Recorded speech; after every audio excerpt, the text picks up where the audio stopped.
beautiful and lovely wife, Elizabeth Stresick.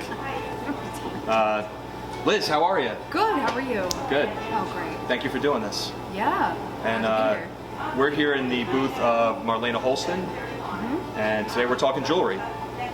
So I kind of thought that we would hopefully tell her story by telling our story. So how exactly do we know Marlena? Do you remember when we first met her, or how we came to know her? I remember seeing her around just the area, displaying her art, and just hanging out with everybody. And she's a very lovely woman. She was like a normal contributing artist at the living room, right? Yeah. We go back from an art program. That's how we first met her, as a photographer and an artist. And then flash forward, we happen to be looking for a wedding ring, right? Or a replacement. Right. So I had one that I bought myself, very cheap, online. Not my proudest moment. And then I was swimming in some pretty deep water and it fell off my finger. So I was ready for something that was more important because, needless to say, I didn't go and get that ring because I didn't really care for it. So I told Marlena the story, and right away she was like, I got you.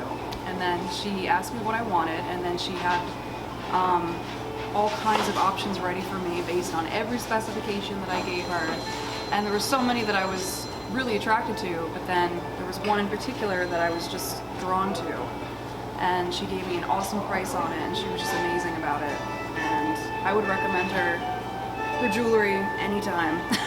She also had well, we can segue into how she started this. I spoke with her 2 days ago, and we had like an off-the-record conversation, and she informed me that basically this all came about through Native American jewelry and artwork, and she had a store in New Jersey several years ago, and there's this notion that when a Native American artist would make something, ritual would be that they would sort of pray over it and hope that it would find its intended person, its rightful home. So we had that moment where you kept going back to this one ring in particular, and she was adamant that, you know, in some sense it was speaking to you. It was sort of meant to be. Yeah. She subsequently told me another story where there was a Native American necklace that a woman would come look at repeatedly, wanted it for a long time, just hadn't made the decision. Somebody else came and bought it. It was later returned because that other woman's husband complained about the purchase. And so once it was returned to her, the woman that had historically looked at it came and bought it right away. And so even though that item went sort of traveled away from its intended person, it still found its way to that, to its rightful home. Which is exactly how I felt about this ring. So. And of course, with us, the idea is that you didn't want the typical diamond. Yeah. You wanted something with a history, with some life to it. I'm not a typical standard jewelry kind of person. I love something that has a story, that has probably been around for a while. I'm not really into new stuff that often, or it's very unique, or it's handmade. Something like that. But I really wanted something with more of a story, and I was ready to have something that had more meaning to it. And that's exactly what I found. Down here because we wanted to find something a bit more unique, more unusual, something that had a history to it, maybe had a life, you know, before I have it. Yeah. But she does have high-end jewelry. Yeah, high-end it took me a gemstones, long diamonds. time to actually settle on something. Even though I was drawn to one thing in particular, there were so many that I wanted. I would have bought 10.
she does have a great deal of Native American jewelry and Southwestern jewelry, to direct connection with the Native American artist. At a point, she was dealing with 1,100 individual artists from 68 tribal nations. So everything is highly unique, everything is authentic. If you're looking for something really unique, something that no one else has, you're going to find things here, especially with Marlena, that you will not find anywhere else. So in general, as always, you got to come down to the Olde Engine Works. You got to see this amazing building. You got to see everything in here. And specifically, although I think Marlena might be mad at me for saying this, come down if you have any questions, ask the staff, and if you want more information, ask to meet with Marlena directly. From our perspective, right? She's awesome. She's a beautiful, dear woman. Yeah. She's quite a character. Yeah. You got to meet her. So She's lovely. Yeah. that's it. Come to the Olde Engine Works.